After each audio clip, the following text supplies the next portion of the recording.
Selamat pagi Bapak Ibu Saudara-saudara yang dikasihi oleh Tuhan Yesus Kristus. Berjumpa kembali bersama saya Pendeta Eka di dalam renungan firman Tuhan pada hari ini, hari Kamis 21 April 2021. Kiranya sukacita, damai sejahtera dari Tuhan menyertai Bapak Ibu Saudara sekalian yang pastinya membawa kebahagiaan kita dalam menjalani kehidupan. Puji nama Tuhan. Yang sakit dan dalam kelemahan jangan kecil hati, jangan putus asa. Ada Tuhan menyertai, Tuhan menguatkan, bahkan kasih dan kuasa-Nya sanggup menyembuhkan. Puji nama Tuhan. Mari kita bersama-sama berdoa sebelum kita akan merenungkan firman Tuhan dari kitab 1 Samuel pasal 17. Mari kita berdoa. Tuhan Allah Bapa di surga yang kami puja sembah dalam nama Tuhan Yesus, sungguh kami bersyukur dan berterima kasih hari yang baru Tuhan percayakan pada kami, dan kami mau terus mengisi hati dan pikiran kami dengan kebenaran firman-Mu. Berfirmanlah atas kami ya Tuhan, kami siap sedia untuk mendengarkannya. Roh Kudus memampukan untuk kami dapat mengerti serta dapat menerapkannya dalam hidup kami. Terima kasih Bapa, demi nama Tuhan Yesus kami berdoa dan bersyukur. Haleluya. Amin. Bapak Ibu Saudara-saudara yang dikasihi oleh Tuhan, mari kita belajar dari seorang Daud di dalam pasal yang ke-17 ini, bagaimana dia melihat Goliat yang menantang barisan Israel dengan kacamata iman yang luar biasa. Bapak Ibu Saudara-saudara, entah berapa waktu berlalu sejak roh Tuhan undur dari Saul untuk hadir atas Daud, sang urapan yang baru. Peperangan besar dengan Filistin terjadi lagi. Daud tetap melayani Saul seperti biasanya saat-saat Saul sedang diganggu roh jahat. Namun demikian ia tidak menemani Saul setiap saat. Dikatakan ayat 15, tetapi Daud selalu pulang daripada Saul untuk menggembalakan domba ayahnya di Betlehem. Rupanya di dalam perikop kita hari ini, dua tokoh utama kitab Samuel ini dipertemukan kembali dalam situasi yang berbeda. Saul yang masih seorang raja, tetapi sepertinya semakin tidak berdaya memimpin bangsanya. Buktinya, ia mengalami ketakutan. Coba kita perhatikan di dalam ayat yang ke-10 dan 11. Pula kata orang Filistin, "Aku menantang hari ini barisan Israel. Berikanlah kepadaku seorang, supaya kami berperang seorang lawan seorang." Ketika Saul dengan segenap orang Israel mendengar perkataan orang Filistin itu, maka cemaslah hati mereka dan sangat ketakutan. Bapak Ibu Saudara, Saul dengan prajuritnya tidak berani menghadapi tantangan dari seorang pendekar raksasa Goliat. Saul juga pesimis untuk mendapatkan dari tengah pasukannya seorang perkasa yang berani dan mumpuni untuk melawan tandingan dari pasukan Filistin, Goliat. Kita perhatikan ayat 25. Berkatalah orang-orang Israel itu, "Sudahkah kamu lihat orang yang maju itu? Sesungguhnya ia maju untuk mencemooh orang Israel. Orang yang mengalahkan dia akan dianugerahi raja kekayaan yang besar. Raja akan memberikan anaknya yang perempuan kepadanya, dan kaum keluarganya akan dibebaskan dari pajak di Israel." Tetapi Saul berkata kepada Daud, "Tidak mungkin engkau dapat menghadapi orang Filistin itu untuk melawan dia, sebab engkau masih muda, sedang dia sejak dari masa mudanya telah menjadi prajurit." Bapak Ibu Saudara-saudara, Saul dan pasukan Israel pesimis menghadapi Goliat yang gagah perkasa menurut kasat mata manusia. Kita perhatikan sebaliknya seorang Daud yang hanya dikenal Saul sebagai pemuda yang selalu menghiburnya dengan permainan musik kecapi, justru mendapatkan kesempatan untuk pergi ke medan perang atas permintaan orang tuanya untuk menengok beberapa kakaknya yang juga menjadi prajurit Saul. Di situ Daud mendapatkan dampratan dari kakak-kakaknya yang merasa kehadirannya tidak lebih dari keinginan kekanak-kanakannya untuk melihat keramaian. Jadi Daud dianggap seorang anak kecil yang ingin melihat pertempuran Israel, yang bagi kakak-kakaknya Daud sangat senang melihat hal itu.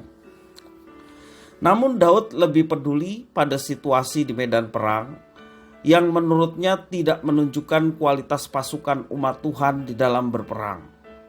Coba kita perhatikan dan baca di dalam ayat yang ke-26 sampai 28. Lalu berkatalah Daud kepada orang-orang yang berdiri di dekatnya, apakah yang dilakukan kepada orang yang mengalahkan orang Filistin itu dan yang menghindarkan cemooh dari Israel? Siapakah orang Filistin yang tidak bersunat ini sampai ia berani mencemooh barisan daripada Allah yang hidup? Rakyat itu pun menjawab dengan perkataan tadi, begitulah akan dilakukan kepada orang yang mengalahkan dia. Ketika Eliab kakaknya yang tertua mendengar perkataan Daud kepada orang-orang itu, bangkitlah amarah Eliab kepada Daud sambil berkata, mengapa engkau datang? Dan pada siapakah kau tinggalkan kambing domba yang 2-3 ekor itu di padang gurun? Aku kenal sifat pemberanimu dan kejahatan hatimu. Engkau datang kemari dengan maksud melihat pertempuran. Kesempatan datang ketika Saul memanggil dia. Kita perhatikan sikap Daud yang penuh dengan kewibawaan. Seharusnya sikap Daud ini membuat Saul menjadi malu. Dia raja yang dahulu gagah berani, bahkan memimpin pasukan Israel ketika melawan Bani Amon, bangsa Amon. Ternyata kalah berani dari Daud yang pengalamannya terbatas hanya melawan binatang buas. Ayat 34-36 mengatakan demikian. Tetapi Daud berkata kepada Saul, hambamu ini biasa mengembalakan kambing domba ayahnya. Apabila datang singa atau beruang yang menerkam seekor domba dari kawanannya, maka aku mengejarnya, menghajarnya dan melepaskan domba itu dari mulutnya. Kemudian apabila ia berdiri menyerang aku, maka aku menangkap janggutnya lalu menghajarnya dan membunuhnya. Baik singa maupun beruang telah dihajar oleh hambamu ini. Dan orang Filistin yang tidak bersunat itu, ia akan sama seperti salah satu daripada binatang itu, karena ia telah mencemooh barisan daripada Allah yang hidup. Justru di mata Daud, Goliat yang begitu besar dan hebat, ya, dan juga pasukan Filistin tidak lebih daripada binatang-binatang buas yang sudah bisa dikalahkannya dan biasa dikalahkannya. Nah, Bapak Ibu saudara-saudara yang dikasihi oleh Tuhan, sungguh luar biasa keberanian Daud oleh karena dia melihat segala sesuatunya dengan kacamata iman.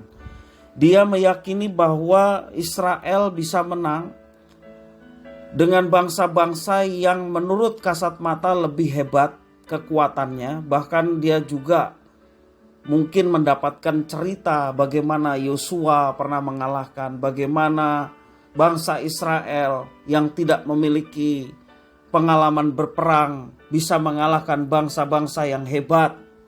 Dia tahu bahwa semua kemenangan Israel oleh karena Tuhan yang menyertai dia, menyertai bangsa Israel.